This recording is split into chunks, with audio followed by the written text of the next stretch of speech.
오늘은 우리와 통일하게 주 예수의 은혜로 라는 제목의 말씀으로 함께 하나님께서 우리에게 공동체에게 은혜 베풀어 주시기를 원합니다.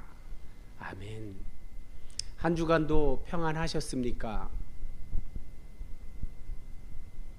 이제 2026년 새해가 되었습니다. 밝았습니다. 새해가 되면 우리 습관적으로 많은 것을 새롭게 계획하고 또 목표도 설정하고 또 그것을 마음에 새기기 위해서 여러 장소들을 찾아서 발걸음을 옮기기도 하고 여러 형태로 각자가 의미 부여를 합니다. 우리 신앙인, 우리 예수 믿는 우리들은 각자 어떻게 의미 부여를 하셨습니까? 이 1월 한 달간은 그 부여한 의미에 충실하기 위해서 살아가죠, 우리가. 근데 작심삼일인 경우도 있고 조금 더 오래 가는 경우도 있고 여러 형태가 있을 텐데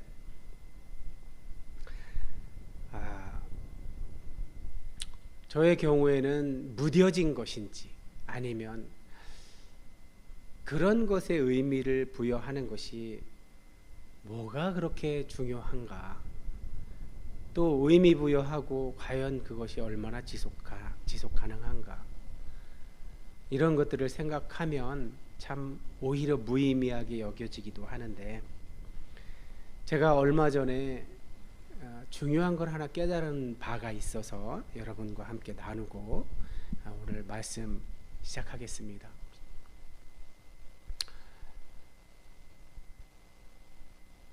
지금 우리 이제 예원교회가 벌써 이제 만으로 3년째 이제 첫 주일을 시작하고 있는데, 우리의 출발은 그랬었잖아요.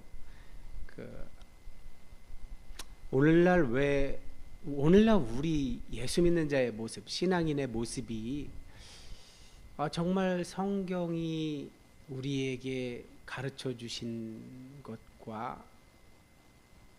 것이 맞는가? 정말 이렇게 말씀하셨나? 우리가 잘하고 있는 건가? 이런 생각조차 하지 않고 사는 시대를 우리가 살고 있습니다. 소수는 하겠죠. 그리고 돌아보겠죠. 늘 그 소수에 의해서 그나마 유지가 되어 왔으니까요. 그렇게 시작한 것이, 이제 우리 예원교회는 어떤 목표를 가지고 시작했는지 다시 한번 밝히는 이유는 그것이 가장 본질적인 신앙인의 뿌리이기 때문입니다. 신앙인의 정체성이자 사명이기 때문입니다. 말씀이 정말 그렇게 말씀하셨는지, 성경에 그렇게 기록되었는지, 하나님의 뜻이 정말 그것이 맞는지, 그것을 확인하지 않으면 우리가 잘 가고 있는지 그 방향성을 정확하게 감지하기가 쉽지 않죠. 그래서 이제 우리는 다시 성경을 자세하게 살펴보고 있는 겁니다. 그렇게 시작해서 이제 창세기, 그럼 성경의 첫 책에서는 뭐라고 말하나? 그렇게 시작해서 창세기에서 우리 인류의 기원으로 상징되는 아담과 하와, 첫 사람이 어떻게 하나님으로부터 단절돼서 오늘날 우리의 상태, 우리가 이렇게 썩 선하다고 보아줄 수 없는 상태가 된 것은 제일 처음에 무엇에서 기원하신가를 알아보기 위해서 창세기로 돌아간 건데, 그것이 결국은 하나님과의 관계가 단절된 것, 하나님으로부터 우리가 떨어져 나온 것으로부터 시작되었다라는 것을 깨닫게 되었고, 그렇다면 이제 원인이 분석되었으니까 그럼 해결책은 무엇인가? 그것도 결국은 성경에서만 찾을 수 있어서 이제 창세기에서부터 이미 해결책, 대안을 이렇게 가리키고 있는 말씀들이 있었잖아요. 이제 그걸 집약하면 아브라함의 씨 후손, 원문으로 하면 제라. 이제 사도 바울은 이 제라가 즈로트라는 복수가 아니라 제라라는 단수로 사용된 것은 누군가 한 개인이 정답으로 오신다는 것을 가리키고 있는 거다. 이제 그분이 예수님이죠. 그러니까 히브리인들의 사고로 세계관으로는 메시아죠, 메시아. 그렇게 메시아가 오셔야만 근본적으로 해결된다고 이제 창세기에서부터 이미 가리키고 있었죠. 그래서 이제 정말 그런가 하고 메시아가 창세기 다음에는 출애굽기로 간 것이 아니라 그렇다면 그 약속된 메시아가 어떻게 오셨는가를 구약을 다 거쳐서 오면 너무 오래 걸리니까 우리가 창세기, 창조부터 다루는 신약 성경에서 처음부터 끝을 다 다루는 책이 요한복음이었잖아요. 그 창조부터 다루고 있기 때문에 요한복음으로 갔었죠. 요한복음에 가서 메시아가 어떤 형태로 오셨는지를 우리가 잘 볼 수 있었죠. 그래서 메시아가 근본적으로는 하나님으로부터 단절된 인류를 회복시키기 위해서 오셨는데 그거를 우리는 새창조란 용어를 사용해서 설명을 했었죠, 제가. 그래서 메시아가 비로소 오심으로써 새창조된 존재들은 이제 어떤 삶을 살게 된다고 우리가 알았죠. 메시아께서 이 땅에 오셔서 보여주신 그 일, 그걸 저는 어떻게 요약했어요. 요한복음 1장 14절 1장 14절 정도는 우리가 암송하지 않나요? 저도 항상 처음이 어려워서 이렇게 뜸이 드는데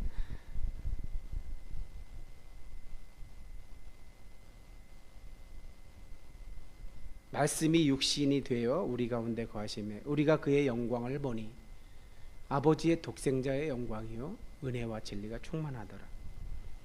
제가 여기서 은혜와 진리를 이제 그 당시 예수님이 사용하셨을 만한 언어는 물론 아람어겠지만 본질은 히브리어죠. 헤세드 베 에메트. 그래서 헤세드는 주로 하나님 편에서 행하신 일에 사용이 되죠. 은혜, 사랑으로도 번역될 수 있고, 그리고 에메트는 진리, 진실 이런 뜻인데 아만이란 동사에서 기원했다고 했잖아요. 제가 이걸 어떻게 풀어드렸어요? 메시아가 하나님과의 인류를 하나님과 다시 관계를 회복시켜 주시기 위해서 단절되었던 인류를 하나님께 다시 붙여주시기 위해서 이 땅에 오셔서 하신 게 뭐라고 했죠? 우리와 똑같은 몸을 입고 오셔서 하신 일이 하나님께, 성부 하나님께 예하는 일이었죠. 진짜 그분은 그렇게 예하고 사셨죠. 예하고 사신 모습을 공생의 3년 동안에 제자들에게 가르쳐 줬죠. 그 예하고 사신 모습을 한마디로 하나의 단어로 요약하면 하나님 나라죠. 하나님 나라. 하나님 나라라는 걸 예수님이 예하면서 사신 모습에 다 드러나고 있었죠. 사도 바울의 용어로 하면 하나님의 의죠. 의. 하나님과 사람이 관계가 회복돼서 행하는 일들, 그런 것이 예수님을 통해서 나타났죠. 그래서 결국은 헤세드 베 에메트, 인류 가운데 비록 구약 성경에 하나님이 이스라엘 백성을 택하셔서 실험적으로 그들에게 그거를 토라라는 선물을 부여하면서 해보라고 했건만 그들은 그걸 할 수가 없었죠. 다만 하나님은 그들을 안전하게 보호해 주시기 위한 장치로서 마련한 거지. 그리고 또 하나, 그들이 겸손히 인정하고 오늘 본문에도 나오는 것처럼 우리와 우리 조상들도 매지 못했던 멍에라고 베드로가 표현하고 있는 그것을 그들이 할 수 없다는 걸 겸손히 인정하고 돌아오게 하려고 그런 용도로, 두 가지의 용도로 하나님이 마련하신 건데 그것에 대한 오해도 컸죠. 어찌되었든 예수님이야말로 하나님의 성부 하나님께 예한 첫 사람으로서 그 예수님서부터 다시 줄이 서지는 거죠. 이제 하나님께 예하면서 살기로 한 사람들, 성령으로 거듭나서 예수 그리스도의 믿음을 선물로 받은 자들은 이제 예수께서 가신 그 길을 예하면서 가는 사람들, 이들이 이제 비로소 제사장 노릇을 하는 거죠. 제사장 노릇. 그러니까 인류 모두에게 열어놓으셨죠. 하나님은 성령으로 거듭나는 기회를 다 열어놓으셨지만 그 가운데 사실은 예정한 사람들이 다 있었죠. 그래서 그 예정한 사람들을 중심으로 해서 제사장 역할을 그들이 함으로써 이 땅에 살아가는 동안에도 얼마든지 하나님의 나라를 맛보고 누리며 살아갈 수 있는구나를 예수님의 바통을 이어받아 살아가는 자들이 할 수 있도록 그렇게 사명을 부여하신 것. 그래서 이제 창세기 요한복음 다음에 우리가 사도행전을 선택했죠. 사도행전은 그럼 어떻게 그 예수님의 바통을 이어받은 사람들이 어떻게 그걸 수행하고 있는지를 보기 위해서 이제 사도행전을 택해서 여기까지 왔어요. 그래서 제가 말씀드린 것처럼 사도행전을 쭉 진행하다 보면 이제 앞부분에서는 베드로를 중심으로 한 사역이 예루살렘과 온 유대와 사마리아까지 펼쳐졌다면 그 이후 사역에서는 주도적으로 쓰임받는 사람이 사도 바울이었는데, 사도 바울은 이 사도행전 속에서의 행적이 드러나면서 자신이 신약 성경에 기록되어 있는 사도 바울이 직접 기록했던 글들, 편지라고도 하고 이런 것들이 어느 시기에 어디서 기록되었는지를 이렇게 이제 사도행전을 하면서 같이 하면 신약 성경을 이해하는데 도움이 될 거라 생각해서 가장 먼저 기록된 갈라디아서를 지난주와 그 지난주에 이틀에 걸쳐서 했고, 그 갈라디아서의 핵심은 뭐라고 했죠? 번역의 중요성. 피스티스 예수 그리스도, 피스티스 예수 그리스도 속격이니까 그리스도의 믿음. 그러니까 그리스도를 믿음으로 하면 우리가 믿는 게 되잖아요. 이게 우리의 책임을 그 안에 담기 위해서, 우리가 공로가 전혀 없다는 측면에서는 예수 그리스도의 믿음으로 번역하는 게 맞는데, 그렇게 되면 우리는 아무것도 안 하는 게 돼서 뭐랄까 방임하게 될까 봐 그랬는지 몰라도 종교개혁 전통을 이은 주류 학계는 이걸 목적격적 속격으로 번역을 해서 예수 그리스도를 믿음으로 하는 바람에 오늘날 많은 뿌리가 그렇게 되다 보니까 그 이후의 해석들이 다 그 라인을 타고 가게 되죠. 그래서 저는 그것을 다시 바로잡았죠. 예수 그리스도의 믿음으로. 구원에 있어서는 전적으로 우리는 0%, 예수님이 100%라는 사실을, 하나님께서 100% 이루신 일이라는 사실을 먼저 인식하고, 그렇다고 해서 우리가 방임이 되는 것이 아니라 성령으로 거듭난 자에게는 그 안에서 끊임없이 이 우리 개혁교회 전통에서는 불가항력적인 은혜라고 장 깔뱅은 표현을 했죠. 우리 안에서 은혜가 자꾸만 작용이 돼서 성령께서 우리 안에서 자꾸 말씀을 조명하다 보니까 말씀이 생각나게 하시고 그 말씀의 뜻을 깨닫게 하시고 말씀이 시키는 걸 하게 하시는 이런 일들이 우리 안에서 일어난다고 이야기했잖아요. 그러니 번역은 제대로 두어야죠. 굳이 예수 그리스도를 믿음으로라고 번역을 해서 우리의 책임을 거기다 얹지 말고, 자, 여기까지가 이제 지난 한 해를 마무리하면서 이제 돌아본 거죠. 우리가 2년을 돌아봐서 결론은 뭐예요? 결론. 우리의 현재 상태는 갈라디아서 2장 20절 이렇게 성령으로 거듭난 자, 예수 그리스도의 믿음이 그 안에 들어있는 자는 이제 어떻게 산다고요? 예수 그리스도께서 사신 삶을 따라가는 삶을 살게 되어 있다고. 하나님이 시키신 것을 예 하면서 하겠습니다, 알겠습니다, 그렇습니다 하고 수행해 나가는 그것이 이제 그 정체성이라고 제가 지난 한 해를 마무리하면서 말씀을 드렸죠. 자, 그러고 나서 다시 우리가 사도행전으로 돌아왔어요. 정리가 참 길었습니다. 시간이 오래 걸렸는데, 자, 이제 지난주에 마무리한 엊그제 금요일까지 이제 칼럼으로 마무리해서 2년간의 우리의 사역의 핵심이 뭐라고요?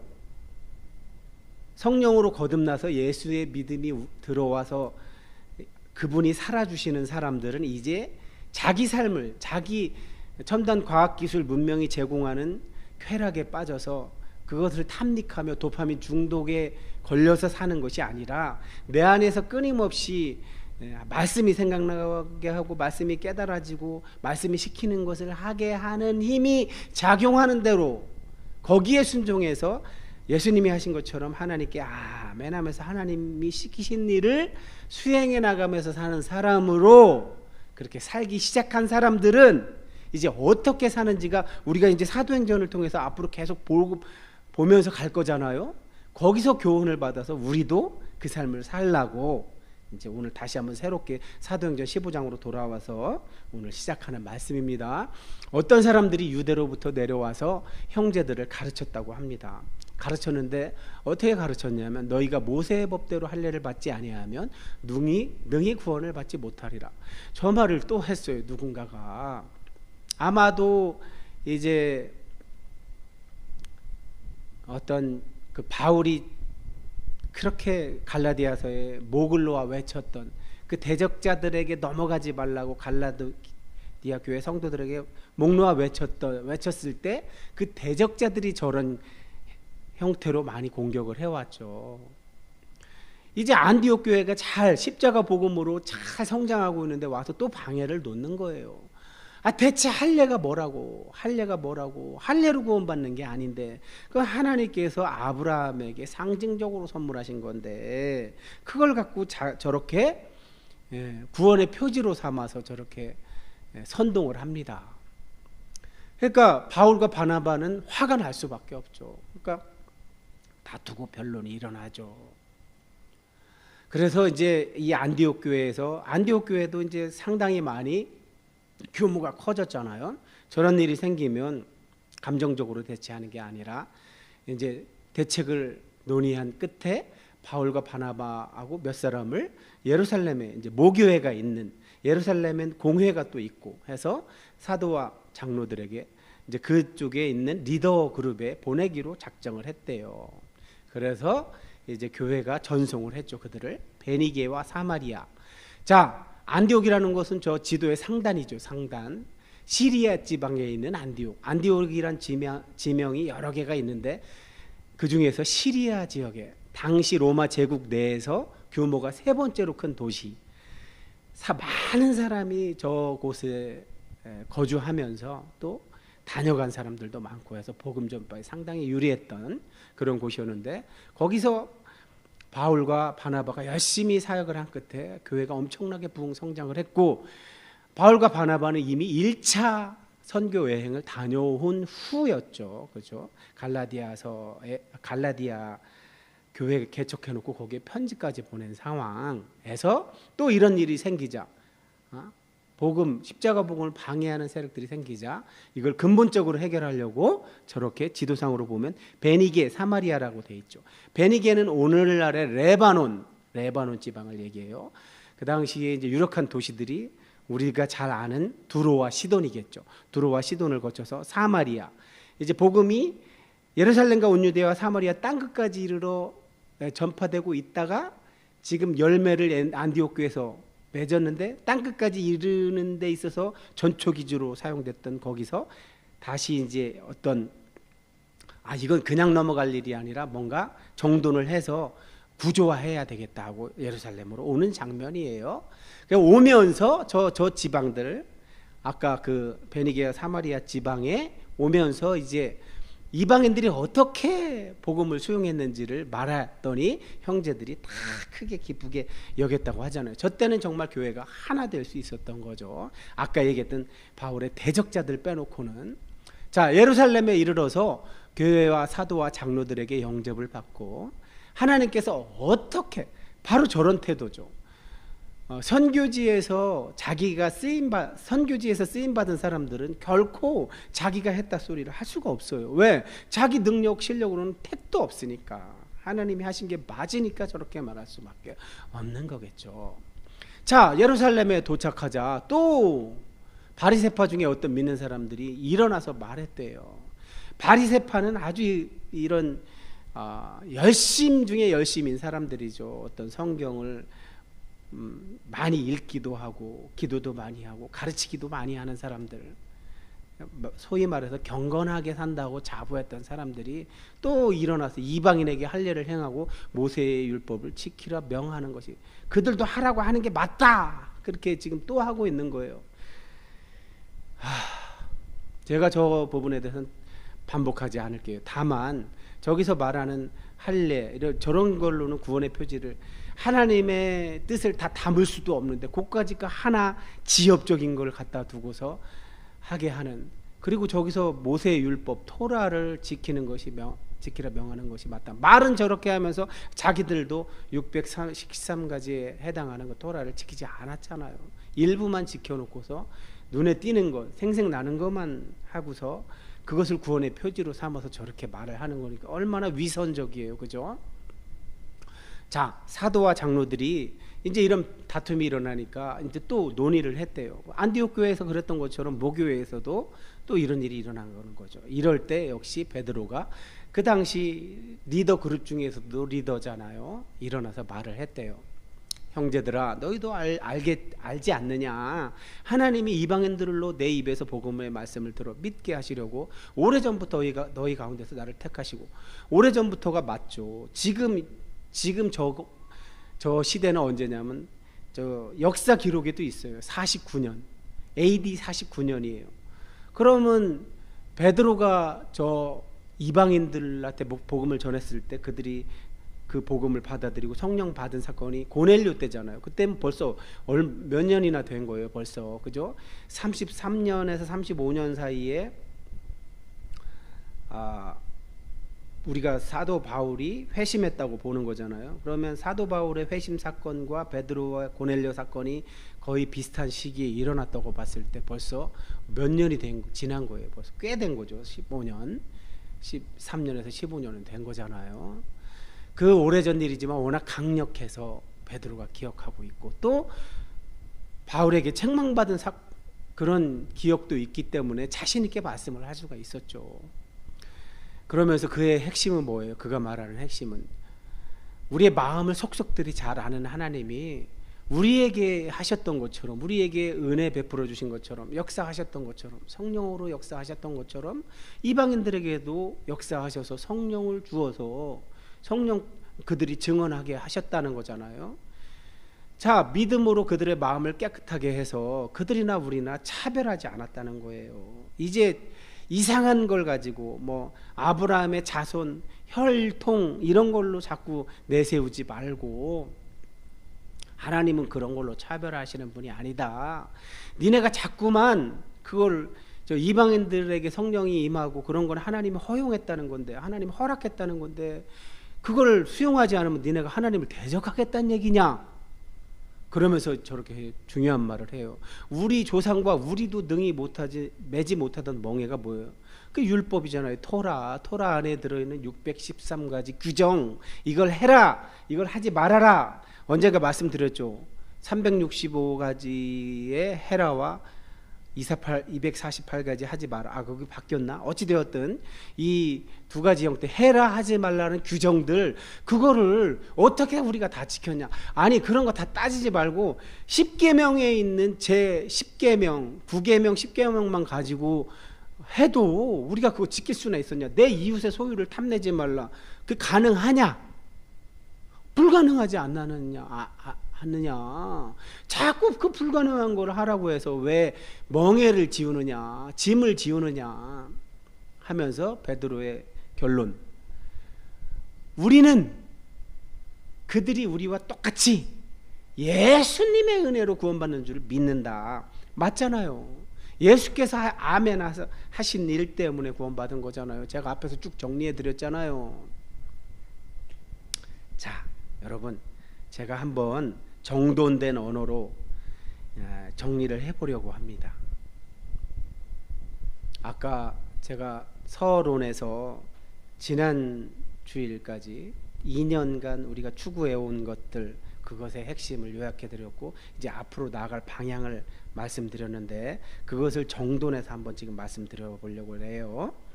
자, 이제 새해 첫 주일 여러분도 새해 복 많이 받으시고 이제 우리가 새해가 되면 더 잘 믿어보겠다고 결심하곤 하잖아요. 근데 여러분 그 믿음이 정확히 뭘까요? 우리는 그동안 믿음을 너무 이 서구의 문명, 문화의 영향을 받아서 명사로서, 제가 언젠가 말씀드렸잖아요. 인지심리학자 김경일 교수님이 그런 말씀 해주셨잖아요. 범주 언어를 탐닉하는 성향이 있다고. 왜? 요약해 주니까, 개념을 규정해 주니까 좋잖아요, 이야기가. 그래서 길동이가 살인자래, 그렇게 명사로, 살인자라는 명사로 들으면 우린 대부분 벌써 나쁜 놈이네 이렇게 작용을 하잖아요. 근데 그걸 동사로 길동이가 사람을 죽였대 하면 우리가 어떻게 반응한다고요?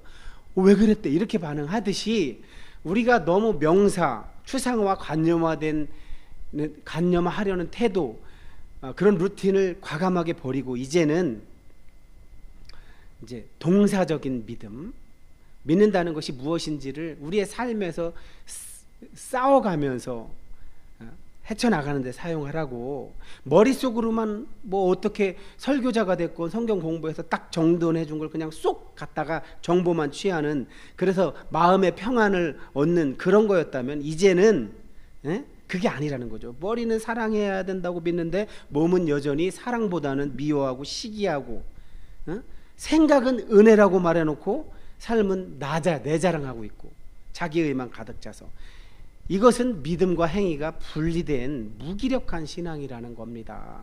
오늘 본문 사도행전 15장은 바로 이 문제를 다루는 것이에요. 무엇이 우리를 구원하라는가라는 어떤 추상적인 질문 대신에 우리는 어떻게 함께 살 것인가, 남들과 우리를 차별하려고 자꾸 나는 아브라함의 혈통이야, 나는 몇 대째 예수를 믿었어, 이런 걸로 차별하려고 하지 말고 구체적인 몸의 사건으로 싸움을 싸우라는 겁니다. 오늘 이 말씀을 통해서 박제된 관념이 아니라 살아있는 아리스토텔레스의 용어를 빌자면 현실태로서, 가능태에서 머무르지 않고 현실태로서의 신앙을 회복하길 바랍니다. 자,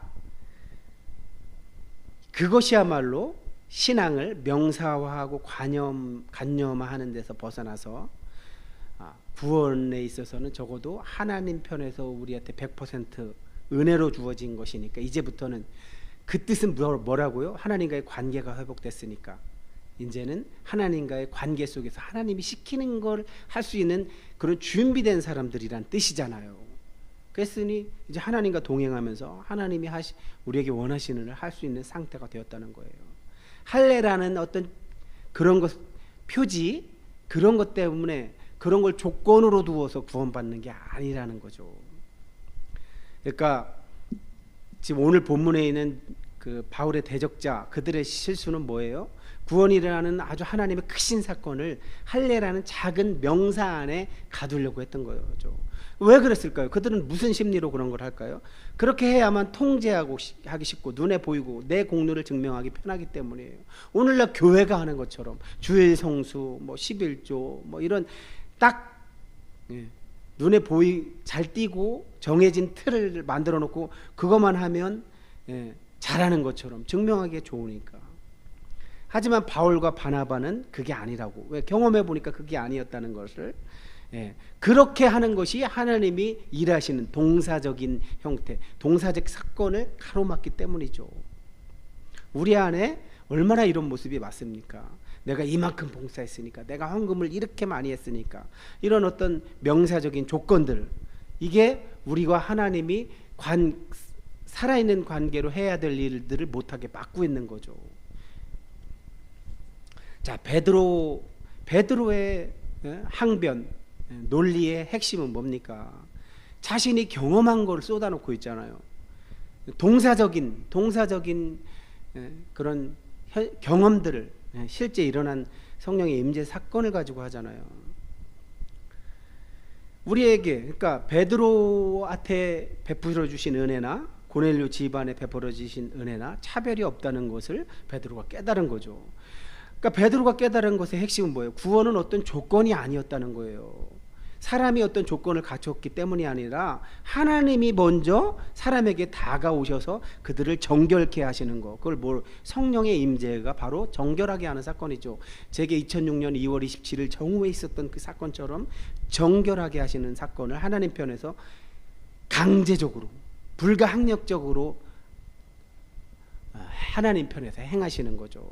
이거를 사람 중에 뭐 가장 똑똑하다고 하는 그 그리스에서 태동한 어떤 철학자들, 아리스토텔레스라는 현실태라는 말을 썼는데, 잠재적인 가능성이 아니라 실제로 살아 움직이며 목적을 달성하고 있는 그 상태가 바로 성령의 강한 임재를 통해서 일어나고 있는 거예요. 베드로에게 있어서 신앙은 할례를 받아야 하는가 하는 어떤 추상적인 시나리오가 아니었다는 거죠. 이방인에게 성령이 임하고 그들과 얼굴을 맞대고 밥을 먹고 그들의 눈물을 닦아주는 그런 현실적인 사건, 자기 실존에서 일어났던 사건들 때문에 베드로는 이렇게 자신 있게 말할 수 있었던 거죠. 오늘날 우리 사회 갈등을 잘 보십시오. 다르면 틀린 거로 규정하는, 세대 간의 벽은 높아지고, 온라인 뒤에 숨어서 서로를 비난합니다. 막 악성 댓글 달고. 왜 그럴까요? 몸이 빠지고 추상적 생각만 머리만 돌리기 때문입니다. 우리가 알고 있는 그 메를로 퐁티라는 프랑스 철학가는 현대인이 머리로는 해야 한다고 알고 있지만 몸이 따라오지 않는 무기력에 빠졌다고 진단을 합니다. 온라인으로 수많은 설교를 듣고 정보를 얻지만 정작 이웃의 발을 씻기기 위해 무릎을 굽히는 몸의 리듬은 잃어버렸다는 겁니다. 예수 그리스도께서 하나님이시면서도 하나님과 동등됨을 취할 것으로 여기지 아니하시고 종의 형체를 가지셔서 우리와 같은 몸을 가지셔서 죽기까지, 십자가의 죽기까지 복종하신 것처럼 하나님은 우리를 추상적인 논리로 구원하시지 않아요. 몸의 서사, 몸이 활동한 그 서사가 그 안에 있어요. 성경에는. 그래서 우리 신앙인, 우리 예수 믿는 자도 다시 몸으로 내려가야 됩니다. 이제 머리 관념으로가 아니라 몸으로 가야 합니다. 자, 지금 이 오프라인에는 하나님의 말씀을 대언하는 저만 있습니다. 온라인에 계시는 하나님은 두루 편재에 계세요. 어디든 계세요. 어디든 계시고 무엇이든지 다 하시고 무엇이든지 하실 수 있는 하나님께서 우리 온라인으로 예배에 참여하시는 성도님들께 지금 말씀하십니다. 단순히 시청자가 되지 말라고요. 여러분의 몸을 꺾어 기도하고 여러분의 손을 펴서 곁에 있는 가족을 축복하시고 주변에 어렵게 살고 있는 아파하는 이웃을 도우십시오. 부와 명예라는 명사를 쫓는 그런 자기의가 가득한 리더가 아니라 겸손히 섬기는 동사적인 루틴을 가진 성도가 되십시오. 사랑하는 우리 예원 가족 여러분, 2026년 한 해 동안 우리가 추구해야 되는 목표는 분명합니다. 추상적인 관념의 감옥에서 이제 벗어나십시오. 그리고 신앙의 현실태가 되는 겁니다. 아리스토텔레스의 용어로 하자면, 그러니까 말씀이 사건이 되는 현장을 갖는다는 얘기예요. 하나님은 우리가 얼마나 많은 교리적 지식을 가졌느냐고 묻지 않아요. 대신 너는 오늘 누구의 손을 잡았느냐? 너의 몸은 오늘 누구를 향해 움직이고 있느냐? 너는 내 아들의 신실함, 피스티스 크리스투라는 리듬에 너의 삶을 맡기고 있느냐? 이렇게 물으십니다. 저는 제 스스로 저의 삶이 이 논리가 맞다는 어떤 것을 증명하기 위해서 제 삶으로 살아내고 있습니다. 이것을 아까 현실태라고 제가 용어로 말했죠. 그러니까 말씀이 사건이 되는 원리는 하나님이 말씀하셨기 때문이에요. 하나님의 말씀은 말씀이 자꾸 사건이니까. 이 말씀이 사건이 되는 현장을 갖는 것, 그게 올해 목표가 되어야 됩니다. 그 속엔 서사가 쌓입니다. 이야기가 쌓입니다. 하나님이 사람과 함께 하신 이야기, 나와 함께 하신 하나님의 이야기, 그게 살아있는 이야기가 되는 거죠. 그 살아있는 이야기야말로 오늘날 이렇게 무기력한 교회가 아니라 저 정답이 없는 자꾸 이상한 방향으로 흘러가는 저 세상에 선한 영향력을 미치는 예수님의 그리스도의 몸된 교회가 되는 것입니다. 올 한 해 관념 속에 박제된 하나님이 아니라 우리 삶의 현장에서 살아 숨쉬는 사건으로서의 하나님을 만나는 저와 여러분이 되기를 주님의 이름으로 축원합니다. 기도하겠습니다.